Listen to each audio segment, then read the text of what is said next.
Let's say you want to start tinkering with electronics to make random projects from spare parts for, let's say, this overdrive pedal for your guitar.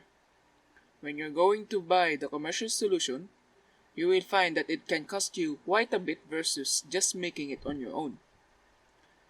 So in this video, I'll walk you through on what you will need to get started on your mini lab to make such projects, so that you could save a lot of money in repairing and making your own electronics in the long run.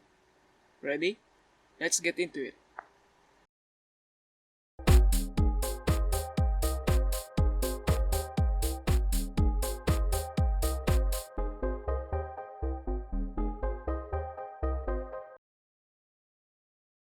First up in our list is our soldering iron.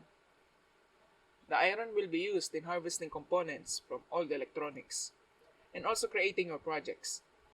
This will be our most used tool in the long run, so don't be afraid to splurge later on a nicer station that has accurate temperature control, like the EEV blog favorite Pace ADS 200.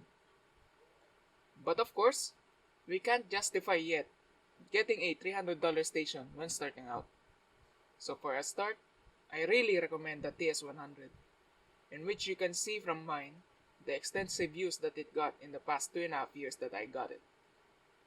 I've already 3D printed a replacement case for it due to how much I've used it. Another alternative is these T12 clones from AliExpress and Banggood, in which I recommend over the tip over the heater type of irons, because irons with their heaters integrated onto their tips are more efficient in concentrating their heat onto the tip, which makes soldering something with a bit more thermal mass much easier. In which in this case I am soldering a high gauge wire to a XT60 connector, which is hard to do with some irons with low thermal mass.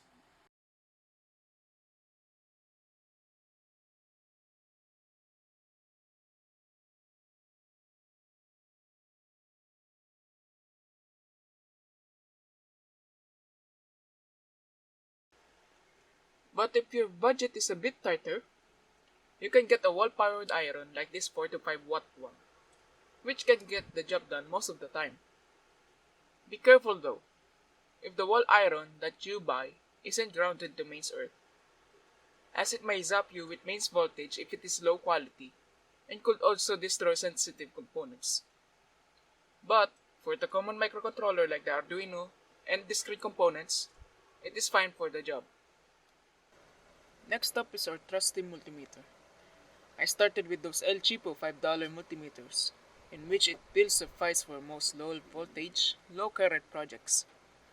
But if you can afford it, it is better to get something a bit more decent, like this Unity UT61E. It is not that expensive, but it has all you need, and the accuracy is typically spot on.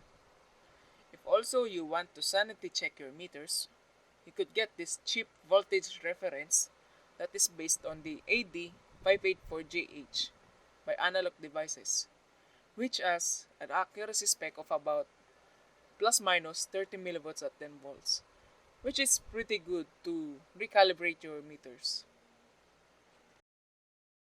Another essential tool on the workbench is the power supply. Having one with a constant current, constant voltage adjustable setting can really save your projects for when, for example, you hook it up improperly, or if you have something wrong on your circuit. Most of the time, you won't exceed 18 volts with most low voltage electronics projects. But something like 30 volts and 3 amperes in a power supply is nice to have, as for example, you could also charge your battery packs faster with higher current with that power supply. When you want to learn how to actually make electronics, you will absolutely need a breadboard. It is used in testing your circuits without soldering, so that you could make changes easily to your circuits.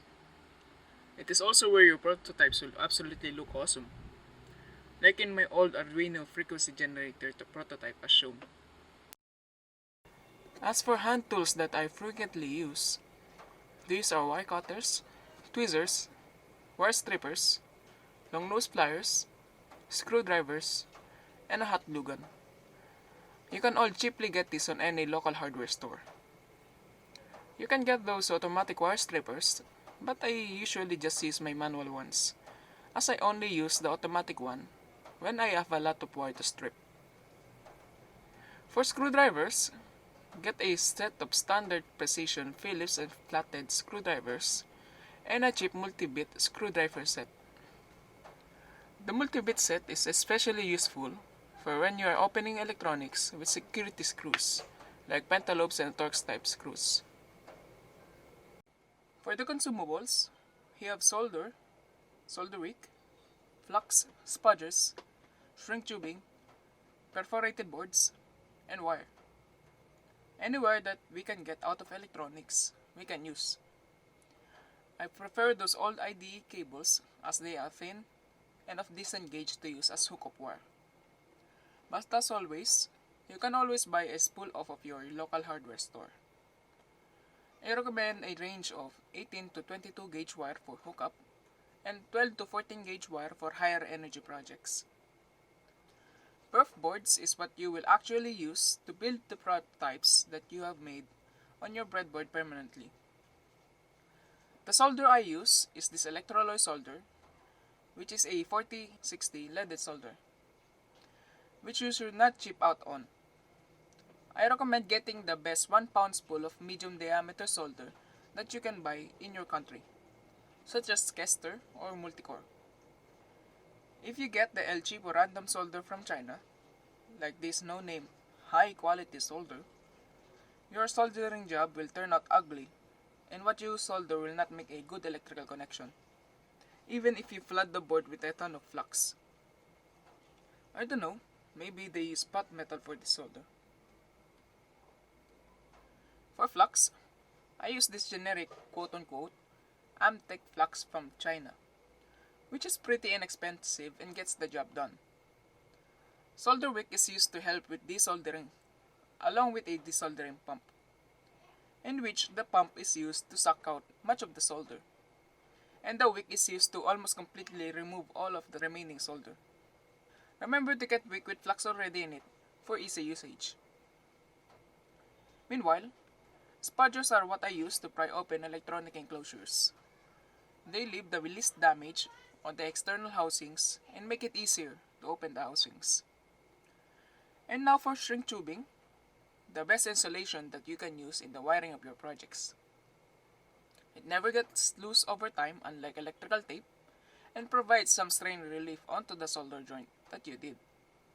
And it also makes your wiring look more professional in my opinion.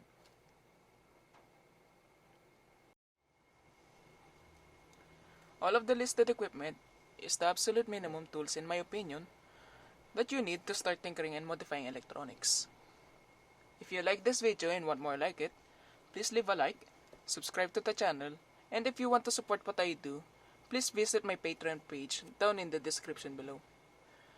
Look forward for exciting mods and walkthrough projects that you yourself can make, like what you have seen as teasers on parts of the video. This is Jobin Electronics. Thanks for watching, and as always, have a good day.